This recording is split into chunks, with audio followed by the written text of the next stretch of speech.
Buenos días a todos. Muchas gracias por acompañarnos. Mi nombre es Carolina Yoca, soy médica pediatra, residente del hospital del CEPSI.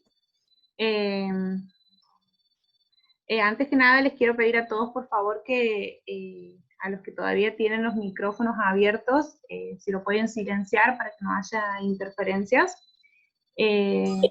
Bueno, les cuento, el tema de hoy vamos a hablar un poquito sobre pseudoanalgesia y fundamentalmente en los procedimientos de emergencia.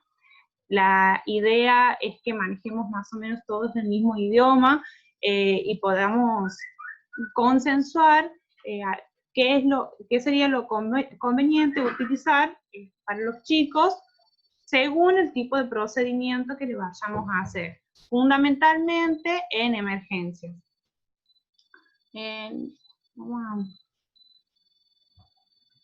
Vamos a dar inicio.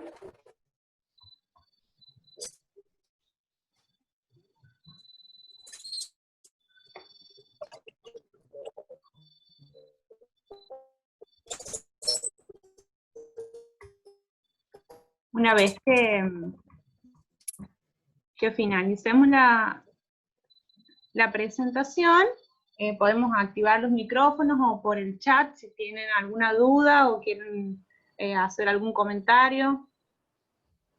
Bien, bueno. Como para tenerlo en cuenta, todos sabemos que durante en las guardias de emergencia, perdón, ahora sí, los niños, nuestros pacientes, están sometidos una y otra vez a procedimientos invasivos, tanto invasivos como no invasivos, tanto en patologías agudas como en patologías crónicas. Esto a ellos les genera mucho miedo, ansiedad y en la mayoría de las veces incluso dolor. Imagínense que con patologías crónicas hacer de manera reiterada una y otra vez les genera secuelas psicofísicas. Perdón, vamos a silenciar los micrófonos. Disculpen, ahora sí. Someterlo a este tipo de procedimientos una y otra vez por su patología les genera secuelas psicofísicas que son muy difíciles de monitorizarlas y que muchas veces puede condicionar a respuestas traumáticas futuras, no solamente en el ámbito de la salud, que son niños que tienen mucho miedo a la consulta con sus pediatras o al recurrir a las emergencias, sino también en diferentes ámbitos de su vida. Es por eso que es fundamental optimizar la sedación y la analgesia, y es que se recomienda la creación de protocolos estructurados en función al nivel de sedación y analgesia que nosotros queramos lograr.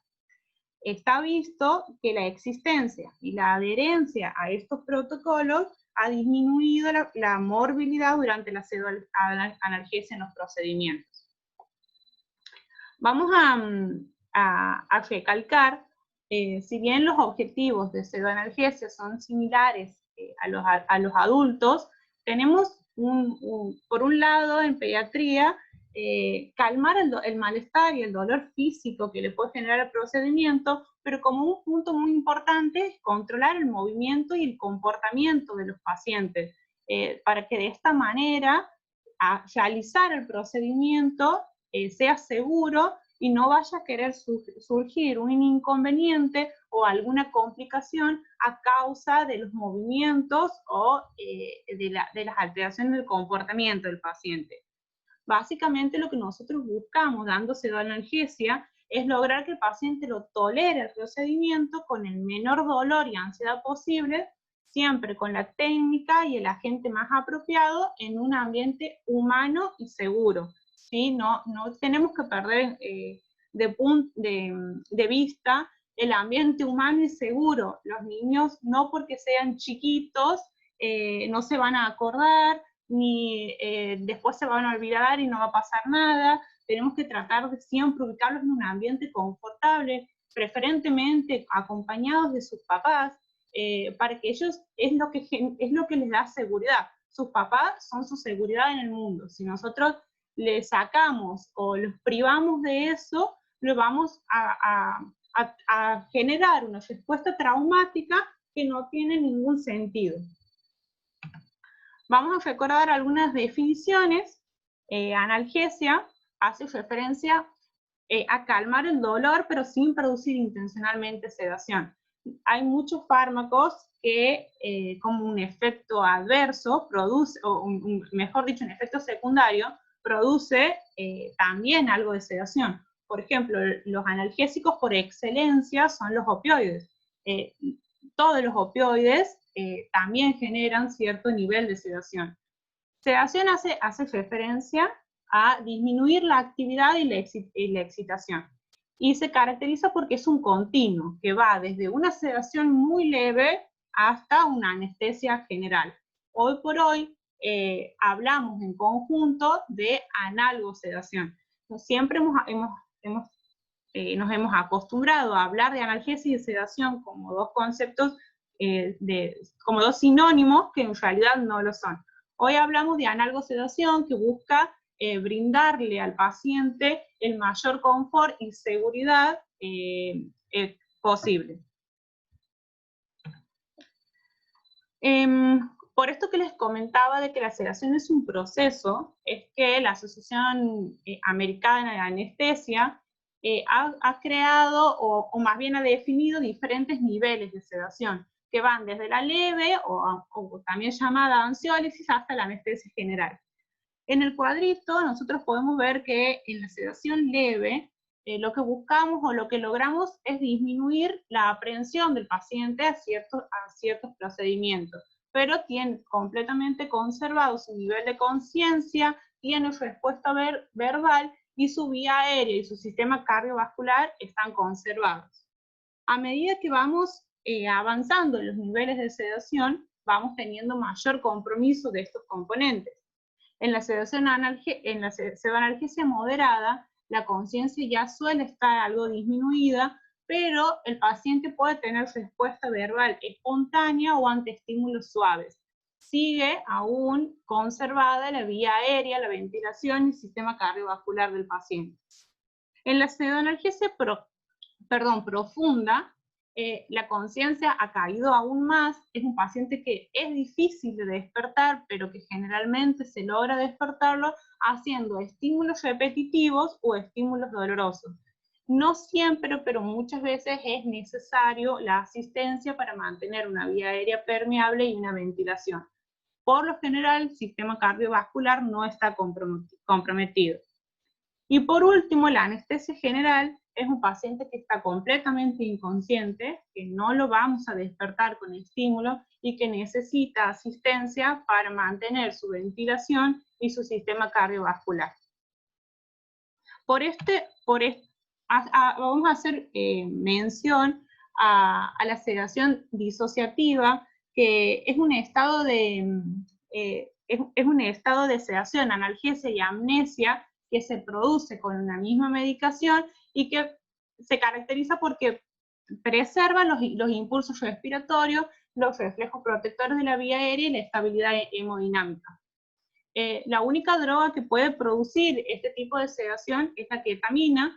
Nosotros la utilizamos mucho, es una droga ideal para procedimientos dolorosos cortos, que tiene como una desventaja que dentro de sus efectos adversos le produce al paciente un estado de disforia que se relaciona con alucinaciones, muchas veces auditivas y visuales, que pueden ser contrarrestados asociados a una benzodiazepina en dosis bajas.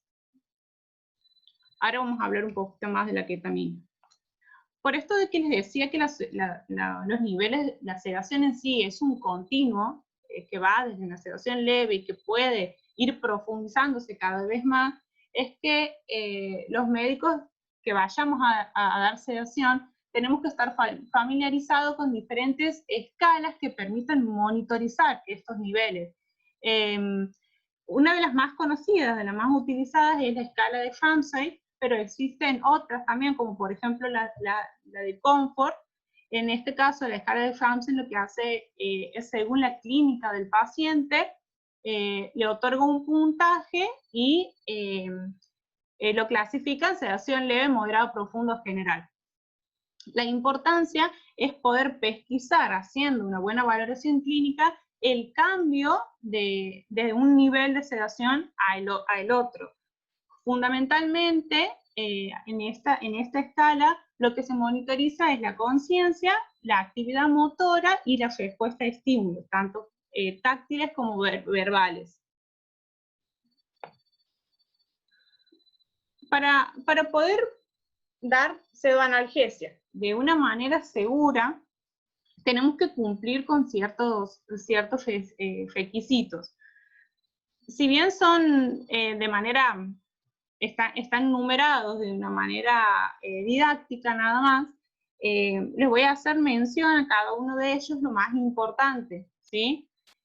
En cuanto al personal, hace referencia tanto a la cantidad de personas necesarias como a los conocimientos sobre los fármacos que van a estar involucrados y tanto en su cinética, en sus interacciones medicamentosas, sus efectos adversos y también en el manejo de las posibles complicaciones que puedan suceder. El mínimo requerido es de 2 personas para poder dar pseudoanalgesia, de los cuales uno de ellos debe ser un clínico pediátrico y la otra persona puede ser un médico o puede ser también personal de enfermería que tenga los conocimientos suficientes.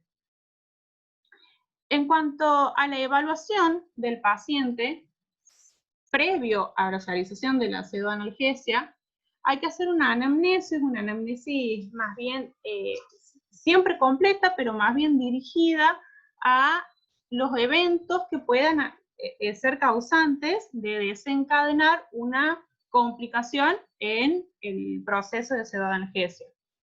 La mnemotecnia macho es muy buena, es útil para recordar cada uno de estos puntos.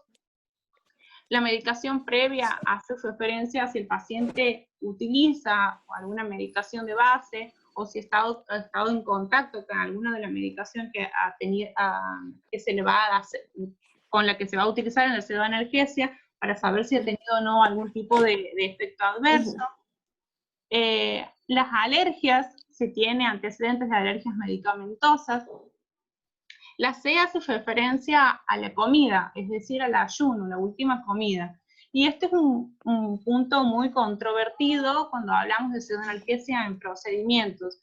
¿Por qué? Porque está descrito que raramente cuando nosotros hacemos pseudoanalgesia leve, moderada, de corta duración para un procedimiento corto, se produzca una reacción de vómito y que además pierdan los reflejos de protección de la vía aérea. La mayoría de los estudios son traspolados de estudios que se han realizado en pacientes con anestesia general, en donde ahí, como veíamos hace un ratito, si hay una pérdida de protección de la vía aérea, entonces puede haber una posibilidad de que se produzca una broncoaspiración. Sin embargo, para procedimientos programados debemos respetar ayunos para evitar las complicaciones, que se recomienda 2 horas para líquidos claros, 6 horas cuando son sólidos no grasos, o para comidas copiosas, abundantes, de 8 horas. Pero cuando nosotros tenemos que hacer un procedimiento de manera urgente, la ingesta no es una contraindicación. La última ingesta no es una contraindicación para hacer la pseudoanalgesia. El otro punto que tenemos que recalcar de la anamnesis es la historia clínica. Los antecedentes personales y familiares del paciente son puntos muy importantes a tener en cuenta. Fundamentalmente si tienen patologías previas, si tienen algún tipo de cirugía previa, si se ha tenido alguna reacción con el uso de alguno de los medicamentos, y también haciendo su referencia a su sistema respiratorio y cardiovascular, que son los más afectados o en los que se pueden comprometer cuando damos pseudoanalgesia, y su función hepática y renal, que son los dos sistemas por el que se metabolizan los medicamentos que vamos a utilizar, y que si tenemos alguna alteración podemos perpetuar el tiempo de acción de la medicación, o incluso potenciar los efectos adversos. En cuanto a esto, la Asociación Americana de Anestesia ha elaborado una guía, una clasificación, perdón, sobre las clases funcionales, que describen en 5 categorías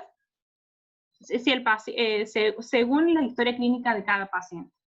El ASA tipo 1 es un paciente previamente sano. El ASA tipo 2 es cuando tiene alguna enfermedad sistémica leve.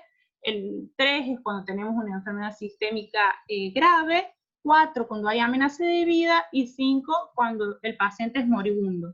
La importancia de esta clasificación es que nosotros en emergencia podemos dar pseudoanalgesia solamente a las categorías 1 y 2.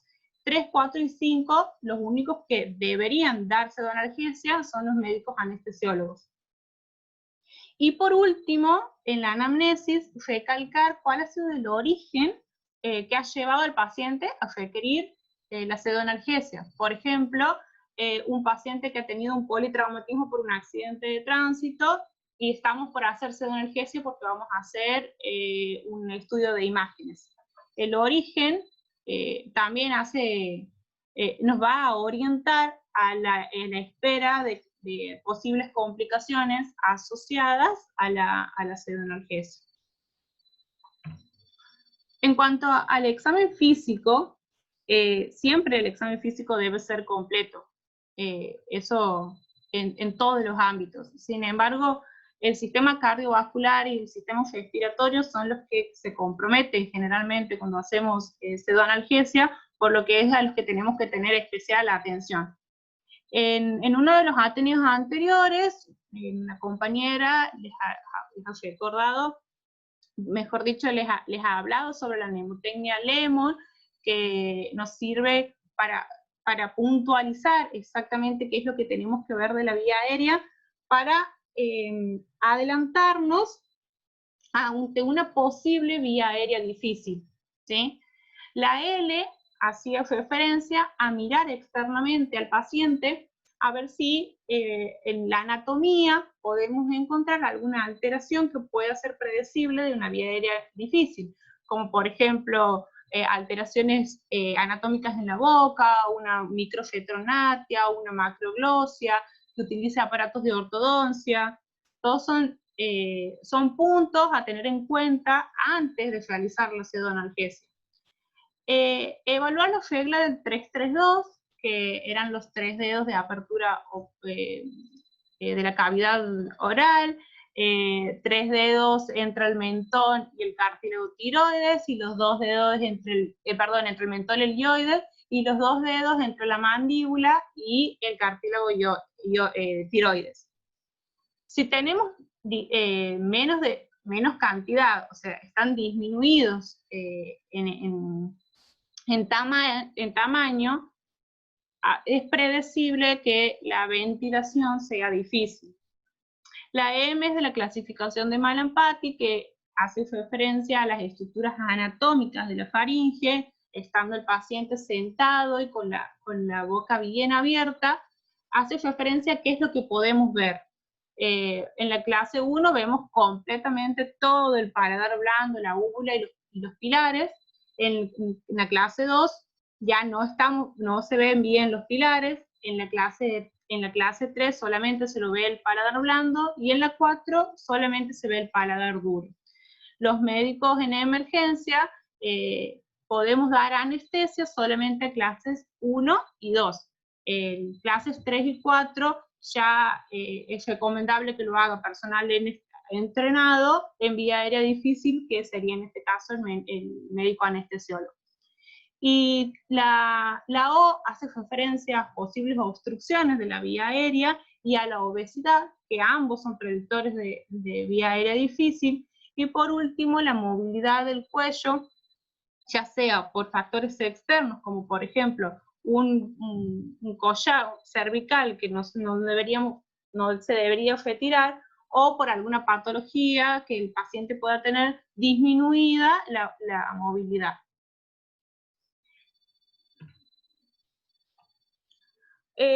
Como otro punto, siempre es importante programar el tratamiento y las vías de administración. Antes de iniciar, tener todo programado. ¿Qué es lo que vamos a tener en cuenta? El grado de dolor previsto para el procedimiento que vamos a realizar, la ansiedad anticipatoria del paciente, es decir, cómo lo vemos, si es un niño que ya está con mucho miedo, que ya tiene antecedentes de ser un paciente de que no tolera fácilmente los procedimientos, el tipo de procedimiento de pseudoanalgesia que vamos a realizar, que tiene que ver con los otros dos, o sea, con el grado de dolor previsto y con la ansiedad del paciente,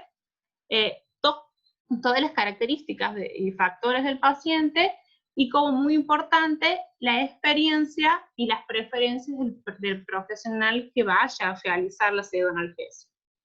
Entonces la programación lo que incluye es seleccionar el fármaco o la combinación de fármacos que vamos a administrar, las dosis, las vías de administración, las dosis máximas que podemos utilizar, y tener a mano todo el equipamiento de monitorización. Lo que no tenemos que olvidarnos es siempre solicitar el consentimiento informado. Es importante explicarle a la familia o a los responsables del niño y al niño el plan de sedación y analgesia que se va a realizar. El niño tiene que saber qué es lo que le va a suceder, qué es lo que va a sentir, qué es lo que puede escuchar, para que no le genere mayor ansiedad y muchas veces pueda aumentar el riesgo de complicaciones. La petición del consentimiento es algo que, al menos de manera verbal, tiene que estar siempre, y no nos debemos olvidar que los adolescentes mayores de 16 años, ellos pueden dar su asentimiento por el principio de autonomía progresiva. La monitorización se debe hacer en todo proceso. Cada vez que nosotros vayamos a dar pseudoanalgesia del tipo que sea, del nivel que sea, necesitamos hacer monitorización. En la cama, en los pies del paciente, antes de iniciar, tenemos que tener sí o sí un monitor cardiorrespiratorio, sí o sí el oxímetro de pulso, manguitos para medir la presión arterial, el sistema de aspiración, un aparato para aspiración de secreciones, las drogas de reanimación e incluidos los antídotos para revertir los efectos adversos de la medicación que vayamos a utilizar en el caso de que los tengan. Las bolsas y máscaras para dar presión positiva en el caso de que sea necesario, y todo el equipamiento para la instrumentalización de la vía aérea en el caso de que se requiera. Cuando vamos a dar sedación leve o ansiólisis, la observación intermitente de estos niveles de sedación es suficiente. Es decir, nosotros nos vamos a centrar en observar al paciente para asegurarnos de que no vaya a pasar al nivel superior de sedación. En el caso de sedación moderada, previo a la realización del procedimiento, hay que controlar todos los parámetros vitales: frecuencia cardíaca, presión arterial y saturación de oxígeno. Y durante el procedimiento, de manera continua, hay que monitorizar la frecuencia cardíaca y la saturación de oxígeno. Si el paciente está despierto, vamos a poder ir infiriendo su ventilación según responda, según cómo lo escuchemos que habla. Pero si el paciente está dormido o con tendencia a dormirse, tenemos que de manera intermitente auscultarlo y no perder de vista su mecánica ventilatoria. Es importante documentar todos estos signos en intervalos de 10 minutos.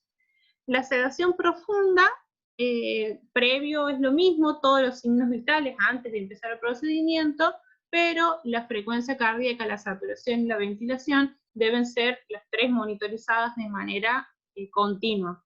La ventilación, lo ideal sería con un capnógrafo, pero al no tenerlo disponible, tenemos que estar muy atentos con el estetoscopio, la saturación de oxígeno, ver su mecánica ventilatoria, para evitar complicaciones. Y documentar todos estos signos cada 5 minutos. Bien, tenemos dos tipos de pseudoanalgesia posibles. Generalmente las usamos a las dos de manera combinada. La no farmacológica incluye técnicas simples, no farmacológicas, y las medidas ambientales. Las medidas ambientales hacen referencia a todo lo que hablamos hace ratito en cuanto al ambiente, de tal manera de que para el paciente sea confortable. Hace referencia a los papás, a la presencia de los papás, por lo menos en el inicio, aunque después podemos, si vamos a hacer analgesia, pseudoanalgesia profunda o hacer un procedimiento invasivo, podemos pedirles después que se retiren, pero en el inicio del procedimiento o en el inicio de la pseudoanalgesia que estén presentes, explicarles a los papás que es normal que los chicos tengan miedo, que lloren, que se los vea ansiosos, que ellos entiendan que el gritarles, el amenazarlos no va a ayudarlos, sino que por el contrario va a aumentar su ansiedad. También habla entre nosotros, entre el personal que lo va a asistir, no utilizar términos que les generen mayor ansiedad, que les generen miedo. Tratemos de evitar los comentarios que por ahí estamos habituados a hacer. No nos damos cuenta y decimos, mirá, F grande, o tremenda herida tiene, y el paciente que no está entendiendo nada de qué es lo que está pasando y escucha o ve la ansiedad o la preocupación en el personal, le genera mucho más miedo, mucho más ansiedad, mucho más dolor muchas veces. Entonces tenemos que ser muy cautelosos con los términos que utilizamos. Después hay técnicas de distracción.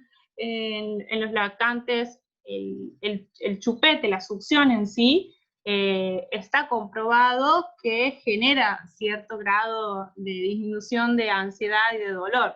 Ya sea por el chupete o muchas veces, incluso si es que es posible hacer el procedimiento con el lactante en la teta de la mamá. Presentarles juguetes, canciones, dejarlos que estén con algún juego, algún videojuego, si es posible. Muchas veces también técnicas de sugestión. Vemos que es muy útil hablarles a los chicos de que le vamos a utilizar un guante mágico, cremas mágicas que ellos no las ven, pero que los van a hacer más fuertes, o apelar a su imaginación, haciéndolo pensar en que son superhéroes, después del procedimiento van a ganar una fuerza extra. También las recompensas, darles algún sticker, algún certificado, algo que ellos después del procedimiento se lleven como una recompensa por haber colaborado en la realización. Son todas técnicas que ayudan a calmar la ansiedad y que van a colaborar con los efectos de la medicación. En cuanto a la analgesia farmacológica, tenemos que tener en cuenta que las diferentes medicaciones, las diferentes drogas que utilizamos, cumplen diferentes funciones. No todas hacen sedación, analgesia y amnesia. La única que hace eso, como habíamos visto hace un ratito, es la ketamina. Pero después, por ejemplo, si utilizamos una benzodiazepina como el midazolam, tenemos que tener en cuenta que va a ser un paciente que vamos a estar sedando, pero que va a seguir sintiendo dolor. Por lo tanto, evitarlas en procedimientos que van a ser dolorosos. Que el paciente esté más tranquilo, que no se mueva, no no quiere decir que no vaya a sentir dolor. En cuanto a la sedación farmacológica, los anestésicos tópicos y locales son muy útiles cuando vamos a hacer procedimientos cortos en lugares puntuales. Son sustancias que se colocan en piel mucosas conjuntivas, que vienen en diferentes presentaciones, como soluciones, gel, colirios, spray, que lo que hace es disminuye la transmisión nerviosa, el impulso nervioso, entonces genera una anestesia localizada en la zona en donde lo utilizamos. Son muy útiles, muchas veces se las puede utilizar sola, como por ejemplo en preparaciones de heridas pequeñas, o se la puede utilizar asociada a los analgésicos sistémicos. Por favor, ¿podrían silenciar los micrófonos?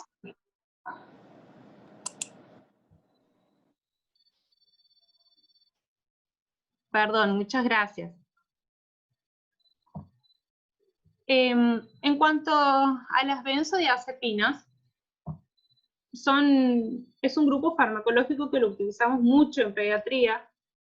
Utilizadas solas suelen ser seguras, pero cuando las utilizamos combinadas con como por ejemplo con opioides, pueden potenciar sus efectos sedantes y muchas veces suprimir la ventilación. Tienen algunos efectos adversos comunes, comunes entre ellas, como la excitación paradojal, la hipotensión y en algunos casos alucinaciones. El midazolam es una droga de excelencia para procedimientos cortos, porque tiene un inicio de acción rápido y una duración breve.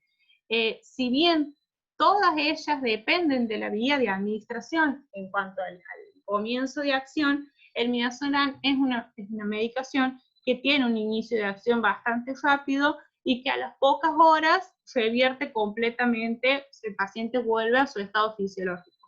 Lo podemos administrar por vía endovenosa, intramuscular, oral o intranasal, y tiene como particularidad que es una droga que se metaboliza en el hígado, por lo tanto está contraindicada en pacientes que tienen insuficiencia hepática porque tiende a acumularse y producir efectos mucho más potentes y prolongados en el tiempo. El lorazepam, también muy utilizado, tiene un comienzo de acción rápido cuando lo administramos por endovenoso, demora un poco más la acción cuando lo administramos en vía oral, pero tiene la particularidad de que su vida media es más prolongada, entre 2 y 6 horas, por lo tanto es muy útil cuando necesitamos sedación de manera intermitente o para dejarla como una medicación de mantenimiento. También se la puede administrar por vía endovenosa, intramuscular o vía oral. Las benzodiazepinas, cuando tenemos reacciones adversas no esperadas o efectos potenciados, tienen como ventaja que tienen un antídoto que es el flumazenil, que siempre debe estar al alcance cuando vayamos a hacer pseudoanalgesia con benzodiazepinas.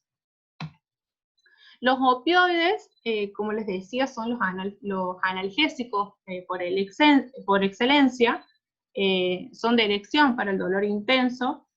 Dentro de sus efectos adversos comunes, la depresión respiratoria es uno de los más frecuentes, también generan constipación, retención urinaria, hipotensión y depresión del sensor.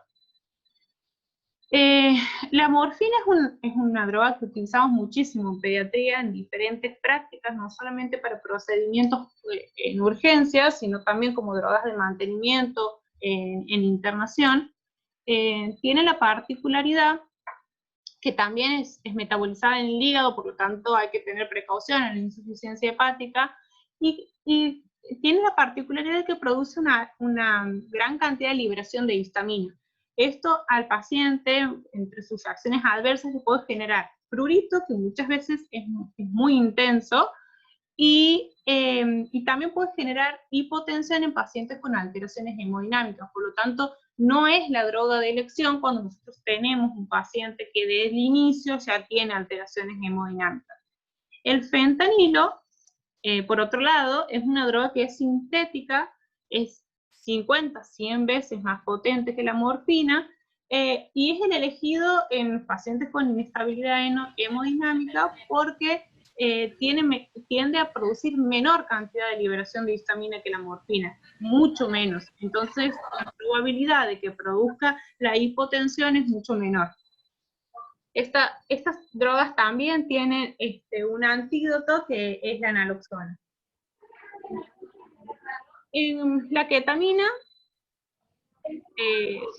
como les decía hace un rato, es la única droga capaz de dar analgesia disociativa, genera la analgesia, la sedación rápida y la amnesia, preservando el impulso respiratorio y los reflejos protectores de la vía aérea y la estabilidad hemodinámica. Es la más recomendada en los procedimientos breves e invasivos, que van procedimientos dolorosos. Nosotros lo utilizamos por vía endovenosa, y es importante tener en cuenta que como efectos adversos producen las alucinaciones y este estado de disconfort, de disforia en los pacientes, porque ellos recuerdan después, no recuerdan el procedimiento, pero sí lo mal que le han pasado por la ketamina. Nosotros, después de administrarla sola, vamos a ver un paciente que está dormido, relajado, no se mueve, tranquilo, y creemos que es suficiente, pero no es así. Hay que combinarla con la benzodiazepina, con el midazolam, el lorazepam en dosis bajitas, para evitar el disconfort que le genera el despertar del paciente. Las alucinaciones auditivas y visuales se generan por alteraciones en la percepción, en la transmisión de los impulsos nerviosos, de los estímulos táctiles, de los estímulos auditivos, de los estímulos visuales. Pero, como les digo, está visto que asociado al midazolam o al lorazepam unos minutos previos, disminuye este efecto adverso que le genera mucho disconfort al paciente. También hay que tener en cuenta que es una medicación que genera aumento de secreciones respiratorias, para tener, digamos, para estar atentos, sobre todo en los lactantes. También puede ser contrarrestado con el uso de una premedicación como sería la atropina. Aumenta la presión intracraneal e intraocular, por lo tanto no es la droga de elección en el caso de los TED graves, y es un medicamento que, utilizado a largo plazo, se ha asociado con alteraciones del aprendizaje e incluso con psicosis, y es por eso que a la ketamina no es una medicación que se use como mantenimiento o como sedación continua. Se la utiliza solamente en casos de procedimientos cortos. Y el hidrato de cloral, que también lo tenemos a nuestro alcance, es un agente sedante hipnótico que no tiene actividad analgésica, ¿sí? Entonces solamente es recomendado para procedimientos en donde nosotros necesitamos disminuir la ansiedad, disminuir los movimientos, pero que no le van a generar dolor al paciente, como por ejemplo la realización de estudios por imágenes. Puede producir depresión respiratoria, que es mínima, cuando se la utilizan en dosis adecuadas. Es metabolizada en el hígado y genera un metabolito que también es activo, y es lo que lleva a que la vida media o los efectos perduren entre 8 y 12 horas. Y esto es algo que tenemos que tener en cuenta, porque muchas veces damos de alta a los pacientes después del procedimiento, y en la casa comienzan con las reacciones adversas, con la depresión respiratoria, con una mamá que lo ve somnoliento, y empiezan las preocupaciones. Nosotros, si vamos a usarlo y vamos a dar de alta, tenemos que siempre explicarle a los papás lo que puede llegar a suceder en el hogar. También es un paciente que también es un medicamento que está contraindicado en insuficiencia hepática, y es recomendado para menores de 48 meses para procedimientos no dolorosos. Este es un cuadro que va a quedar como un protocolo según el tipo de procedimiento que vamos a realizar y según el nivel de dolor o ansiedad que van a generar.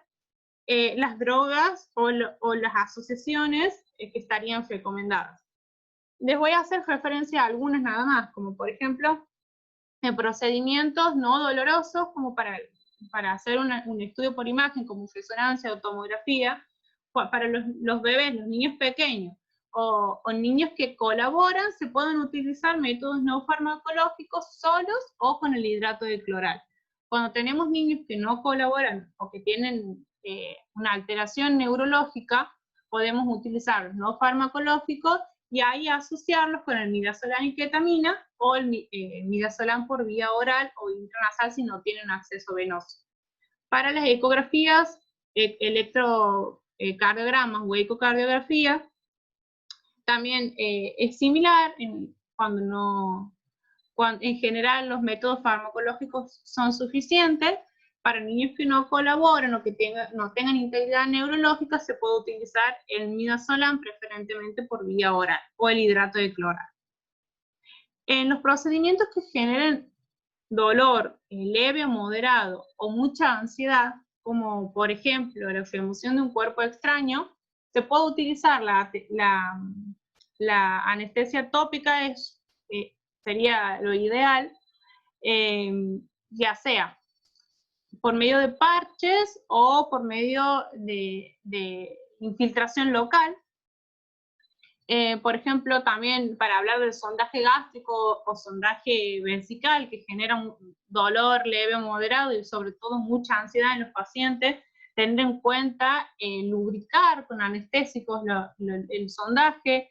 También se pueden utilizar siempre los métodos no farmacológicos, y si se ve que aún así el paciente continúa muy ansioso, se pueden utilizar la ketamina con el midazolam.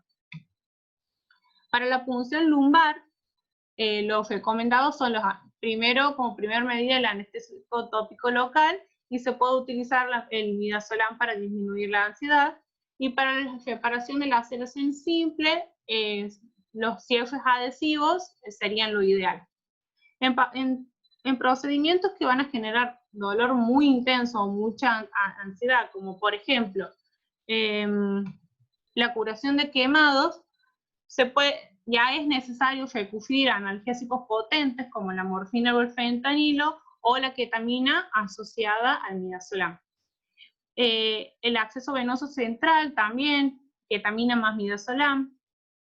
Las laceraciones complejas, para reparación de laceraciones complejas, los anestésicos tópicos como primer medida, o la infiltración local, y en pacientes muy ansiosos se puede recurrir a la anestesia, a la pseudoanestesia general endovenosa o incluso a la anestesia general.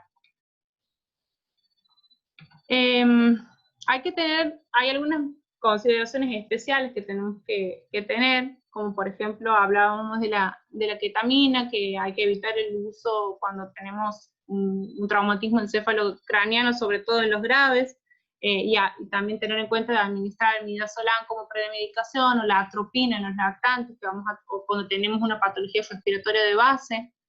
El midazolam, que no debe utilizarse en insuficiencia hepática.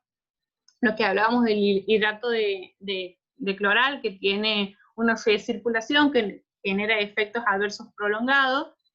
Y esto me parece muy importante, tener en cuenta la vida media de cada fármaco y el inicio de acción de cada fármaco, porque estamos muy acostumbrados en la guardia a que, por ejemplo, vamos a hacer una punción lumbar y decimos, bueno, le vamos a hacer midazolam.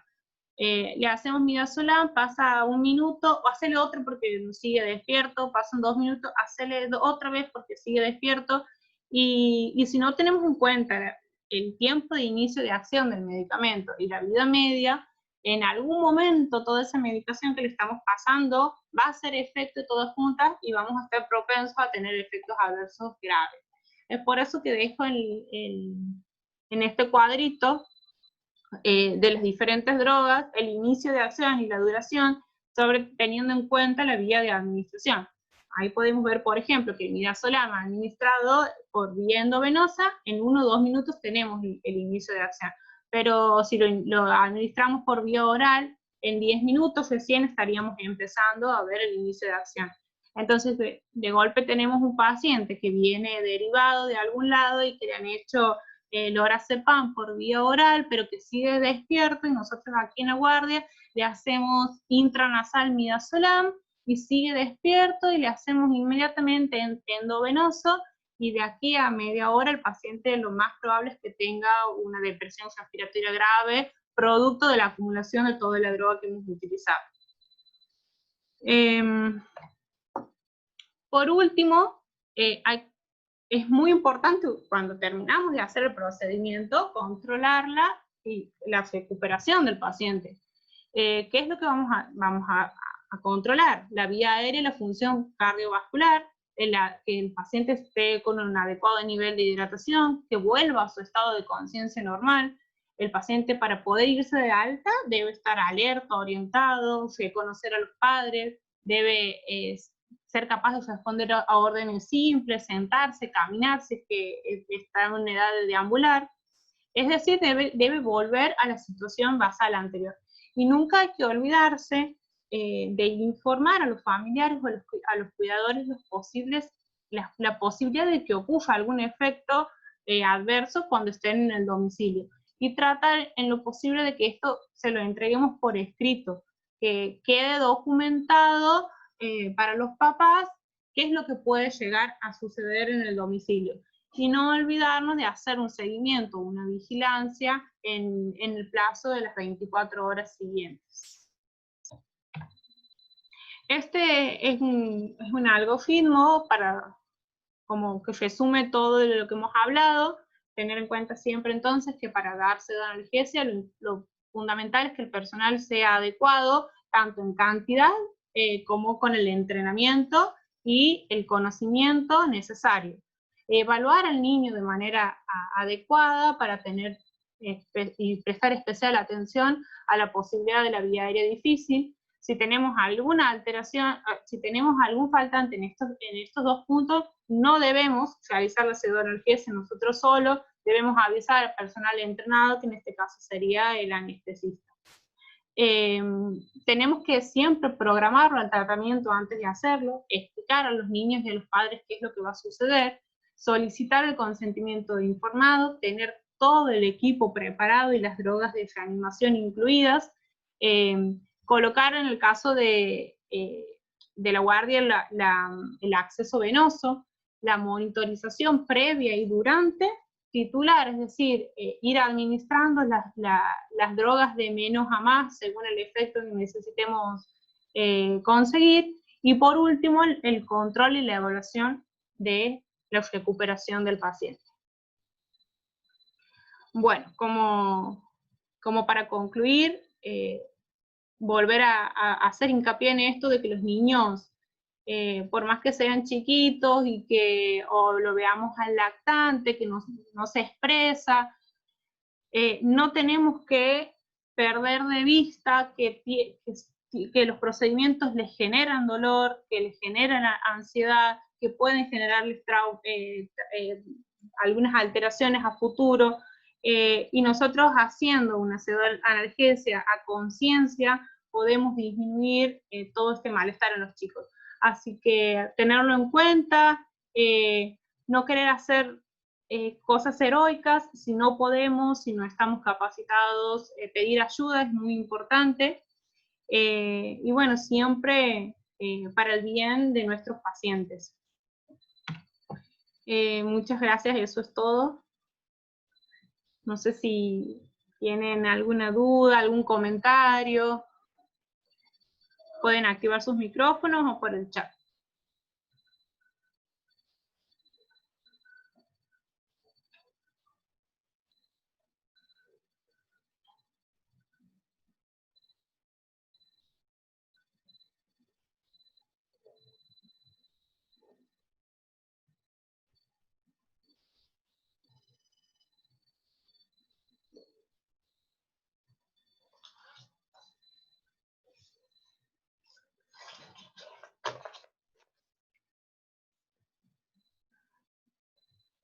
Bueno, muchísimas gracias a todos.